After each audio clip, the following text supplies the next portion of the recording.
ಭಾರತದ ಎದುರಾಳಿ ದೇಶಗಳು ಯಾವ್ಯಾವು ಅಂತ ನೋಡಿದರೆ ಮೊದಲಿಗೆ ಪಾಕಿಸ್ತಾನ ಎದುರಿಗೆ ಬರುತ್ತೆ, ಆನಂತರ ಬರುವುದೇ ಚೀನಾ. ಪಾಕಿಸ್ತಾನ ಶಕ್ತಿಯ ವಿಷಯದಲ್ಲಿ, ಸೇನಾ ಸಾಮರ್ಥ್ಯದ ವಿಷಯದಲ್ಲಿ ಭಾರತದ ಸಾಮರ್ಥ್ಯಕ್ಕೆ ಯಾವ ಕಡೆಯಿಂದಲೂ ಕೂಡ ನಿಲ್ಕೋದಿಲ್ಲ. ಆದರೆ ಚೀನಾ ಭಾರತಕ್ಕಿಂತಲೂ ದೊಡ್ಡ ದೇಶ, ಭಾರತಕ್ಕಿಂತಲೂ ದೊಡ್ಡ ಆರ್ಥಿಕತೆ, ಈಗ ಭಾರತಕ್ಕಿಂತಲೂ ದೊಡ್ಡದಾಗಿ ಸೇನಾ ಶಕ್ತಿಯನ್ನು ಮಾಡಿಕೊಳ್ಳಲು ಚೀನಾ ಮುಂದಾಗ್ತಾ ಇದೆ. ಅಮೆರಿಕವನ್ನು ಬಿಟ್ಟರೆ ನಂತರದ ಎರಡನೇ ಶಕ್ತಿಶಾಲಿ ಮಿಲಿಟರಿಯನ್ನು ಹೊಂದಿರುವಂತಹ ದೇಶ ಚೀನಾ. ಈಗ ಚೀನಾ ಭಾರಿ ಪ್ರಮಾಣದಲ್ಲಿ ಮಿಲಿಟರಿ ಬಜೆಟ್ ಅನ್ನು ಮಂಡನೆ ಮಾಡಿದೆ.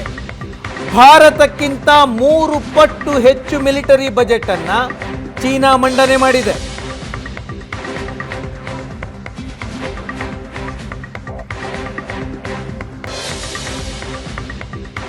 ಮಿಲಿಟರಿಗಾಗಿ ವರ್ಷದಿಂದ ವರ್ಷಕ್ಕೆ ಚೀನಾ ದೊಡ್ಡ ಪ್ರಮಾಣದಲ್ಲಿ ಹಣವನ್ನು ಖರ್ಚು ಮಾಡ್ತಿದೆ. 2025ರಲ್ಲಿ ಚೀನಾದ budget, military budget $250 billion ನಷ್ಟಾಗಿದೆ.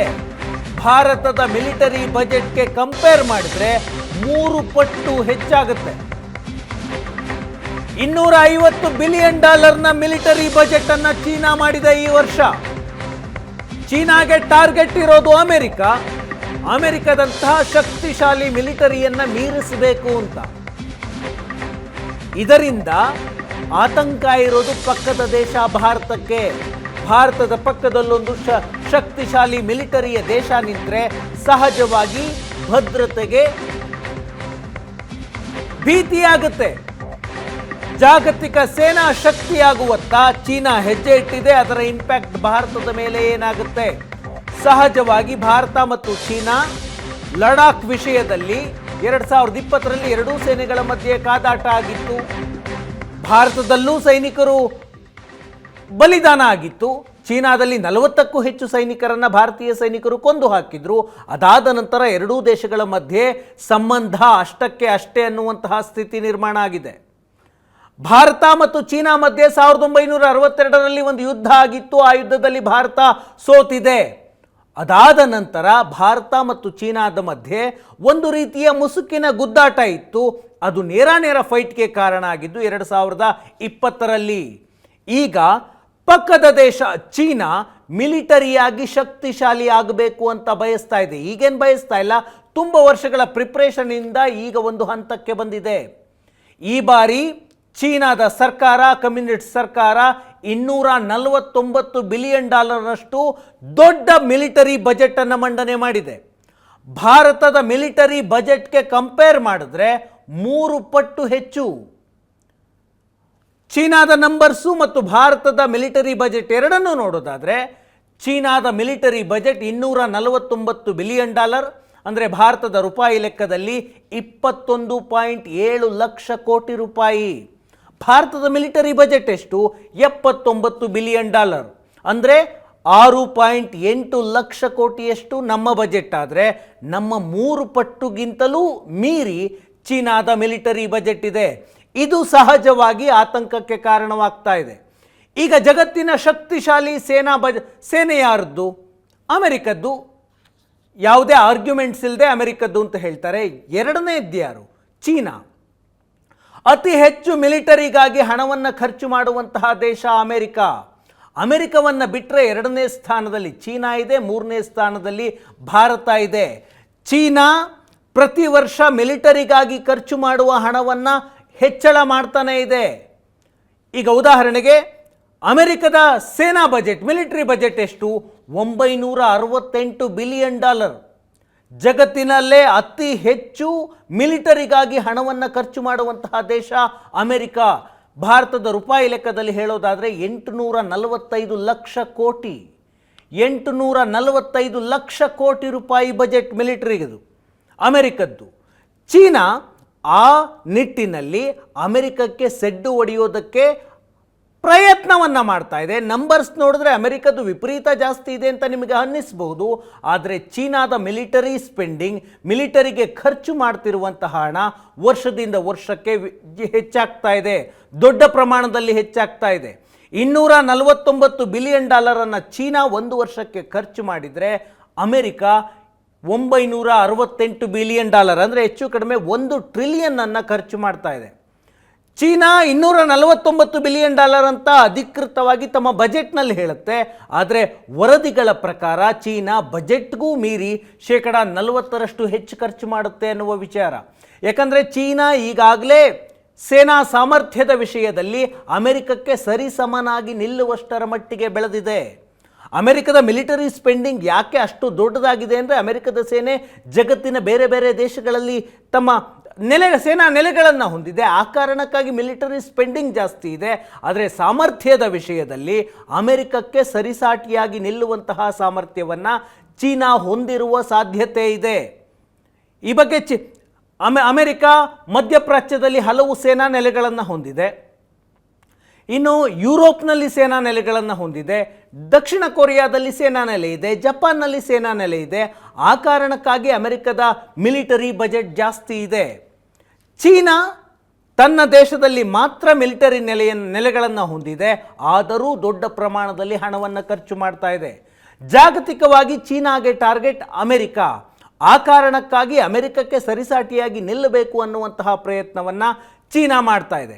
Bharat ಮತ್ತು ಚೀನಾವನ್ನು ಕಂಪೇರ್ ಮಾಡಿದ್ರೆ ಯಾರು ಎಷ್ಟು ಹಣವನ್ನು ಖರ್ಚು ಮಾಡ್ತಾ ಇದ್ದಾರೆ ಒಂದು 5 ವರ್ಷದ ಡೇಟಾ ಇದೆ. 2021 ಚೀನಾದ ಬಜೆಟ್ $186 ಬಿಲಿಯನ್ ಇದ್ದರೆ ನಮ್ಮ ಬಜೆಟ್ 61 ಮಿಲಿಟರಿ ಬಜೆಟ್. ಇದು 2022 ಚೀನಾದ $200 ಬಿಲಿಯನ್ ಆಗುತ್ತೆ, ನಮ್ಮದು 64 ಬಿಲಿಯನ್ ಆಗುತ್ತೆ. 3 ಬಿಲಿಯನ್ ಅಷ್ಟೇ ಜಾಸ್ತಿ ಆಗುತ್ತೆ. 2023ರಲ್ಲಿ ಚೀನಾದ ಮಿಲಿಟರಿ ಬಜೆಟ್ $214 ಬಿಲಿಯನ್ ಇದ್ದರೆ ನಮ್ಮದು $68 ಬಿಲಿಯನ್. 2024ರಲ್ಲಿ ಏನೇನೂ ಭಾರತದ್ದು ಬದಲಾಗೋದಿಲ್ಲ. ಚೀನಾದ ಮಿಲಿಟರಿ ಬಜೆಟ್ $230 ಬಿಲಿಯನ್ ಆಗುತ್ತೆ, ನಮ್ಮದು 68 ಇರುತ್ತೆ. 2025ರಲ್ಲಿ ಚೀನಾ ಅಂದರೆ ಈ ವರ್ಷ $249 ಬಿಲಿಯನ್ ಹಣ ಖರ್ಚು ಮಾಡಿದೆ. ಭಾರತ $79 ಬಿಲಿಯನ್. ನೀವು ವರ್ಷದಿಂದ ವರ್ಷ ನೋಡ್ತಾ ಹೋದರೆ ಭಾರತ ಮತ್ತು ಚೀನಾದ ಮಿಲಿಟರಿ ಬಜೆಟ್ನಲ್ಲಿ ಗ್ಯಾಪ್ ತುಂಬ ಜಾಸ್ತಿ ಆಗ್ತಾ ಇದೆ. ಚೀನಾ ತನ್ನ ಸೇನೆಯ ಸಾಮರ್ಥ್ಯವನ್ನು ವೃದ್ಧಿ ಮಾಡೋದಕ್ಕೆ ಹೆಚ್ಚು ಹಣವನ್ನು ಖರ್ಚು ಮಾಡ್ತಾ ಇದೆ. ಭಾರತ ಆ ನಿಟ್ಟಿನಲ್ಲಿ ಚೀನಾಗೆ ಕಂಪೇರ್ ಮಾಡಿದ್ರೆ ಹಿಂದುಳಿದಿದೆ. ಈಗ ಮಿಲಿಟರಿ ಸಾಮರ್ಥ್ಯದ ವಿಚಾರಕ್ಕೆ ಬರೋದಾದರೆ ಭಾರತ ಮತ್ತು ಚೀನಾ ಸಾಮರ್ಥ್ಯವನ್ನು ನೋಡೋದಾದರೆ ಭಾರತದ ಆಕ್ಟಿವ್ ಮಿಲಿಟರಿ 14,50,000 ಸೈನಿಕರಿದ್ದಾರೆ. ಪಾಕಿಸ್ತಾನದ 20 ಲಕ್ಷ ದಾಟಿದೆ. ಒಟ್ಟಾರೆ ಯುದ್ಧ ವಿಮಾನಗಳು, ಸರಕು ಸಾಗಣೆ ವಿಮಾನಗಳು, ಸೇನಾ ವಿಮಾನಗಳೆಲ್ಲವನ್ನೂ ಲೆಕ್ಕ ಹಾಕಿದರೆ ಭಾರತದ್ದು 2296, ಚೀನಾದು 3304. ಯುದ್ಧ ಟ್ಯಾಂಕರ್ಗಳ ವಿಷಯಕ್ಕೆ ಬಂದರೆ ಭಾರತ 4600 ಯುದ್ಧ ಟ್ಯಾಂಕ್ ಇದೆ. ಚೀನಾದ ಯುದ್ಧ ಟ್ಯಾಂಕ್ 5000 ಇದೆ. ಶಸ್ತ್ರಸಜ್ಜಿತ ವಾಹನಗಳ ವಿಷಯಕ್ಕೆ ಬಂದರೆ 1,51,000 ವಾಹನಗಳು ಭಾರತದಲ್ಲಿದ್ದರೆ ಚೀನಾದಲ್ಲಿ 1,74,000 ಇದೆ. ನೌಕಾ ಸೇನೆಯ ವಿಷಯದಲ್ಲಿ ಚೀನಾ ಭಾರತಕ್ಕಿಂತಲೂ ತುಂಬ ಮುಂದಿದೆ. ಭಾರತದ್ದು ನೌಕಾಬಲ 294 ನೌಕಾ ವಾಹನಗಳಿದ್ದರೆ ಚೀನಾದ್ದು 730. ಅಣುಬಾಂಬ್ ವಿಷಯಕ್ಕೆ ಬಂದರೆ ಚೀನಾದ ಸಾಮರ್ಥ್ಯ 600 ನ್ಯೂಕ್ಲಿಯರ್ ಬಾಂಬ್ಗಳಿದೆ ಚೀನಾದ ಬಳಿಯಲ್ಲಿ. ಭಾರತದ ಬಳಿ 170 ಇದೆ. ವಿಮಾನ ವಾಹಕ ಕ್ಯಾರಿಯರ್, ಏರ್ಕ್ರಾಫ್ಟ್ ಕ್ಯಾರಿಯರ್ಗಳು ಎರಡೂ ದೇಶಗಳಲ್ಲಿ 2 ಇದೆ. ನೀವು ನಂಬರ್ಸ್ಗಳನ್ನು ನೋಡಿದ್ರೆ, ಆನ್ ಪೇಪರ್ ನೋಡಿದ್ರೆ ಚೀನಾದ ಸಾಮರ್ಥ್ಯ ಜಾಸ್ತಿ ಇದೆ ಅಂತ ಅನ್ನಿಸುತ್ತೆ. ಆದರೆ ಚೀನಾ ತನ್ನ ಯುದ್ಧ ಸಾಮರ್ಥ್ಯವನ್ನು ಪಣಕ್ಕಿಟ್ಟಿಲ್ಲ. ಚೀನಾ ಕೊನೆಯ ಬಾರಿ ಯುದ್ಧ ಮಾಡಿದ್ದು ಯಾರ ವಿರುದ್ಧ? ಕೊನೆಯ ಬಾರಿಗೆ ಚೀನಾ ನೇರವಾಗಿ ಯುದ್ಧ ಮಾಡಿದ್ದು 1962ರಲ್ಲಿ ಭಾರತದ ವಿರುದ್ಧ. ಆದರೆ ಭಾರತ ನಿರಂತರವಾಗಿ ಪಾಕಿಸ್ತಾನದ ವಿರುದ್ಧ ಯುದ್ಧ ಮಾಡ್ಕೊಂಡು ಬಂದಿದೆ. 1971ರ ಯುದ್ಧ, ಅದಕ್ಕೂ ಮುಂಚೆ 1960ರಲ್ಲಿ, ಅದಾದ ನಂತರ ಕಾರ್ಗಿಲ್ ಯುದ್ಧ ಆಗಿದೆ. ಬಾಂಗ್ಲಾ ವಿಮೋಚನಾ ಯುದ್ಧದ ನಂತರ ಕಾರ್ಗಿಲ್ ಯುದ್ಧ ಆಯಿತು. ನಿರಂತರವಾಗಿ ಭಾರತ ತನ್ನ ಸೇನಾ ಸಾಮರ್ಥ್ಯವನ್ನು ಪಣಕ್ಕಿಟ್ಟಿದೆ, ಯುದ್ಧ ಭೂಮಿಯಲ್ಲಿ ಹೋರಾಡಿದೆ. ಆನ್ ಪೇಪರ್ ಚೀನಾ ಸ್ಟ್ರಾಂಗ್ ಅಂತ ಅನ್ನಿಸಿದರೂ ಕೂಡ ಅವರ ಸೇನಾ ಸಾಮರ್ಥ್ಯ ಪಣಕ್ಕಿಟ್ಟಿಲ್ಲ. ಯಾಕೆ ಜಗತ್ತಿನಲ್ಲಿ ಅಮೆರಿಕದ ಸೇನೆಯನ್ನು ಅತ್ಯಂತ ಶಕ್ತಿಶಾಲಿ ಸೇನೆ ಅಂತ ಕರೆಯಲಾಗುತ್ತೆ? ನಿರಂತರವಾಗಿ ಅದು ಯುದ್ಧಗಳಲ್ಲಿ ಭಾಗಿಯಾಗ್ತಿದೆ ಅಮೆರಿಕನ್ ಸೇನೆ. ಇರಾಕ್ನಲ್ಲಿ, ಅಫ್ಘಾನಿಸ್ತಾನದಲ್ಲಿ, ವಿಯೆಟ್ನಾಂನಲ್ಲಿ, ಬೇರೆ ಬೇರೆ ಯುದ್ಧಗಳನ್ನು ಅದು ನಿರಂತರವಾಗಿ ಅಮೆರಿಕ ಮಾಡ್ತಾನೇ ಇದೆ. ಮಧ್ಯಪ್ರಾಚ್ಯದ ಅಷ್ಟೂ ದೇಶಗಳಲ್ಲಿ ಮಿಲಿಟರಿ ನೆಲೆಗಳನ್ನು ಹೊಂದಿದೆ. ಆ ಕಾರಣಕ್ಕಾಗಿ ಅಮೆರಿಕ ತನ್ನ ಸೇನಾ ಸಾಮರ್ಥ್ಯವನ್ನು ಆಗಿಂದಾಗೆ ಪರೀಕ್ಷೆ ಮಾಡ್ತಿರುವ ಕಾರಣದಿಂದಾಗಿ ಅದರ ಸಾಮರ್ಥ್ಯ ಎಷ್ಟಿದೆ ಅನ್ನೋದು ಗೊತ್ತಾಗುತ್ತೆ. ಚೀನಾ ಒಂದು ಸೈನ್ಯವಾಗಿ ಯುದ್ಧವನ್ನೇ ಮಾಡಿಲ್ಲ 1962ರ ನಂತರ. ಹಾಗಾಗಿ ಆನ್ ಪೇಪರ್ ಸ್ಟ್ರಾಂಗ್ ಇದ್ದರೂ ಕೂಡ ಅದರ ನಿಜವಾದ ಸೇನಾ ಸಾಮರ್ಥ್ಯ ಏನು ಅನ್ನೋದು ಗೊತ್ತಾಗಬೇಕು. ಈಗ ಚೀನಾ ಮಿಲಿಟರಿ ಶಕ್ತಿಯಾಗಬೇಕು ಅಂತ ಯಾಕೆ ಹೊರಟಿದೆ? ಒಂದು, ಅಮೆರಿಕ ಅದರ ಟಾರ್ಗೆಟ್. ಇಷ್ಟೊಂದು ಮಿಲಿಟರಿ ಬಜೆಟ್ನ ಸ್ಪೆಂಡಿಂಗ್ ಬಗ್ಗೆ ಚೀನಾ ಏನು ಹೇಳುತ್ತೆ? ಚೀನಾ ಹೇಳುತ್ತೆ, ಚೀನಾದ ಸಾರ್ವಭೌಮತೆ ಮತ್ತು ಭದ್ರತೆಯ ಸವಾಲುಗಳನ್ನು ಮೆಟ್ಟಿ ನಿಲ್ಲೋದಕ್ಕೆ ಮಿಲಿಟರಿ ವೆಚ್ಚ ಅನಿವಾರ್ಯ. ಭದ್ರತೆಯ ಸವಾಲುಗಳನ್ನು ಮೆಟ್ಟಿ ನಿಲ್ಲೋದಕ್ಕೆ ಮಿಲಿಟರಿ ವೆಚ್ಚ ಅನಿವಾರ್ಯ ಅಂತ ಪೀಪಲ್ ಲಿಬರೇಷನ್ ಆರ್ಮಿ ಹೇಳುತ್ತೆ, ಚೀನಾದ PLA. ಈಗ ಭಾರತ ಮತ್ತು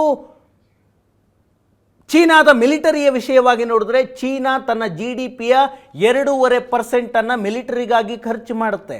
ಭಾರತದ ಚೀನಾಗೆ ಕಂಪೇರ್ ಮಾಡಿದ್ರೆ ಭಾರತದ GDPಯೇ ಕಡಿಮೆ, ಅದರಲ್ಲಿ ಮಿಲಿಟರಿಗಾಗಿ ಖರ್ಚು ಮಾಡ್ತಿರೋದು ಇನ್ನೂ ಕಡಿಮೆ. GDPಯ 1.9% ಮಾತ್ರ ಮಿಲಿಟರಿಗಾಗಿ ಖರ್ಚು ಮಾಡ್ತಿದೆ ಭಾರತ. ಭಾರತ ತನ್ನ GDPಯ 2.5% ಖರ್ಚು ಮಾಡಬೇಕು ಅನ್ನುವಂತಹ ಒತ್ತಾಯ ಇದೆ. ಆಗ ವರ್ಷದಿಂದ ವರ್ಷಕ್ಕೆ ನಮ್ಮ ಡಿಫೆನ್ಸ್ ಬಜೆಟ್ ಹೆಚ್ಚಾಗುತ್ತೆ, ಜೊತೆಗೆ ವಿರೋಧಿ ರಾಷ್ಟ್ರಗಳಿಗೆ ಸರಿಸಮನಾಗಿ ನಾವು ನಿಲ್ಲಬಹುದು ಅನ್ನುವಂತಹ ವಾದ ಇದೆ. ಚೀನಾ ಮತ್ತು ಪಾಕಿಸ್ತಾನ ತಮ್ಮ GDPಯ 2.5% ಖರ್ಚು ಮಾಡ್ತಾ ಇದ್ದಾವೆ, ಅಷ್ಟನ್ನೇ ಖರ್ಚು ಮಾಡಬೇಕು ಭಾರತ ಅನ್ನುವಂತಹ ನಿರೀಕ್ಷೆ ಇದೆ. ಭಾರತದ ಮಿಲಿಟರಿ ಬಜೆಟ್ $79 ಬಿಲಿಯನ್ ಇದ್ದರೂ ಕೂಡ, 6,80,000 ಕೋಟಿ ಇದ್ದರೂ ಕೂಡ ಇದರಲ್ಲಿ 75% ಸಂಬಳ, ಪಿಂಚಣಿ, ಇತರೆ ಖರ್ಚಿಗೆ ಹೋಗುತ್ತೆ.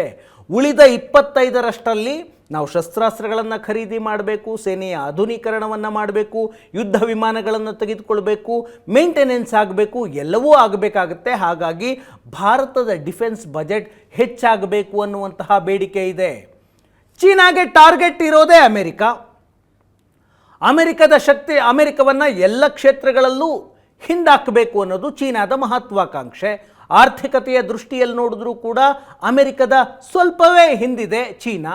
ಸೇನೆಯ ವಿಷಯದಲ್ಲೂ ಕೂಡ ಇದೇ ರೀತಿಯಾಗಿ ಆಗ್ತಾ ಇದೆ. ಅಮೆರಿಕವನ್ನು ಟಾರ್ಗೆಟ್ ಮಾಡಿಕೊಂಡು ಜಾಗತಿಕವಾಗಿ ಪ್ರಾಬಲ್ಯವನ್ನು ಸಾಧಿಸಬೇಕು ಅಂದರೆ ಆ ದೇಶದ ಸೇನೆ ಶಕ್ತಿಶಾಲಿಯಾಗಿರಬೇಕು. ಒಂದು ದೇಶದ ಸೇನೆ ಶಕ್ತಿಶಾಲಿಯಾಗಿದ್ದರೆ ಆ ದೇಶ ಜಾಗತಿಕವಾಗಿ ಪ್ರಭಾವವನ್ನು ಹೊಂದಿರುತ್ತೆ. ಅದಕ್ಕೆ ಕಾರಣ America. At the same time China ಕೂಡ. ಚೀನಾದ ಇನ್ಫ್ಲೂಯೆನ್ಸ್ ಜಗತ್ತಿನಲ್ಲಿ ಯಾಕೆ ಅಷ್ಟು ಹೆಚ್ಚಾಗ್ತಾ ಇದೆ ಅಂದರೆ, ಒಂದು ಅದರ ಆರ್ಥಿಕ ಶಕ್ತಿ, ಎರಡನೆಯದ್ದು ಅದರ ಸೇನಾ ಶಕ್ತಿ. ಹಾಗಾಗಿ ಜಾಗತಿಕ ಪ್ರಾಬಲ್ಯಕ್ಕಾಗಿ ಚೀನಾ ದೊಡ್ಡ ಸೇನೆಯನ್ನು ಕಟ್ತಾ ಇದೆ. ಅಮೆರಿಕದ ಸೇನೆಗೆ ಸವಾಲೊಡ್ಡಬೇಕು, ಅದೊಂದೇ ಅವರ ಅಜೆಂಡಾ. ಈಗಾಗಲೇ ನೌಕಾ ಸೇನೆಯ ವಿಷಯವಾಗಿ ಅಮೆರಿಕವನ್ನು ಚೀನಾ ಹಿಂದಿಕ್ಕಿದೆ. ಜಗತ್ತಿನ ಅತಿ ದೊಡ್ಡ ನೌಕಾ ಸೇನೆ ಯಾರದ್ದು ಅನ್ನುವಂತಹ ಪ್ರಶ್ನೆ ಬಂದರೆ ಅದಕ್ಕೆ ಉತ್ತರ ಚೀನಾ, ಅಮೆರಿಕ ಅಲ್ಲ.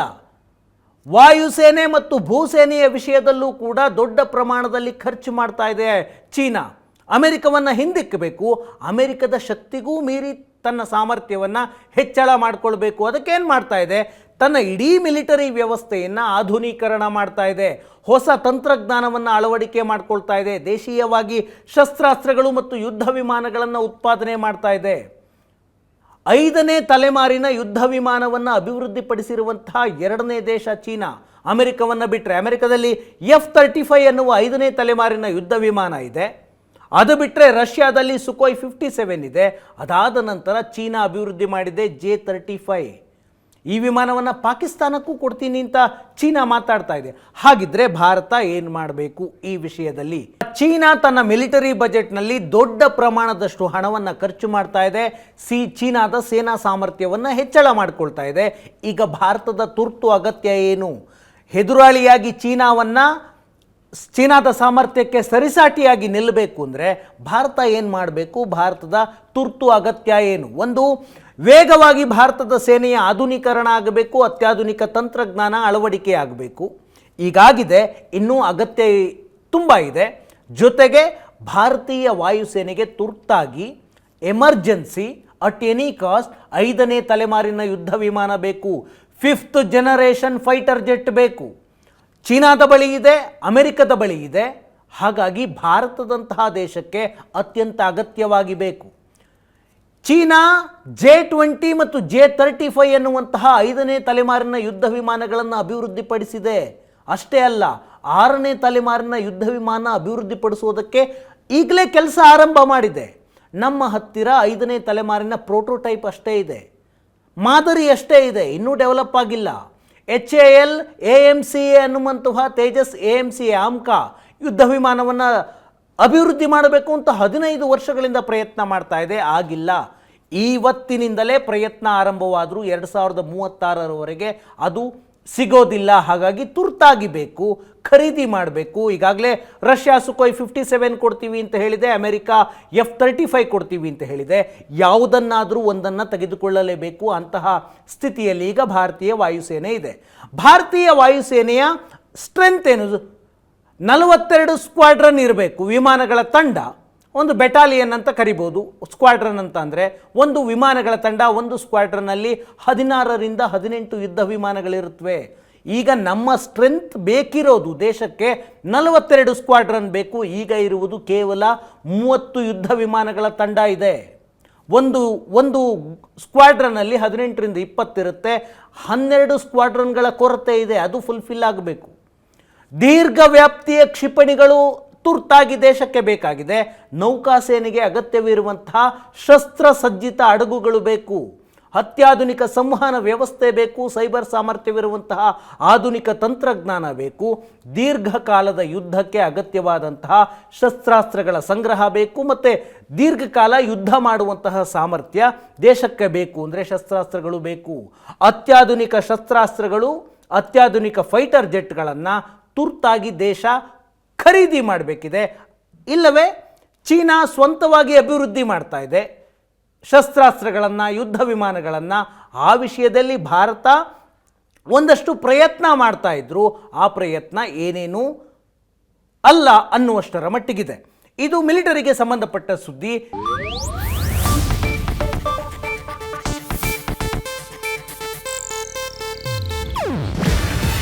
ಇದು ಏಷ್ಯಾನೆಟ್ ನ್ಯೂಸ್ ನೆಟ್ವರ್ಕ್ ಪ್ರಸ್ತುತಿ. ನೀವು ನೋಡ್ತಿದ್ದೀರಾ ಏಷ್ಯಾನೆಟ್ ಸುವರ್ಣ ನ್ಯೂಸ್.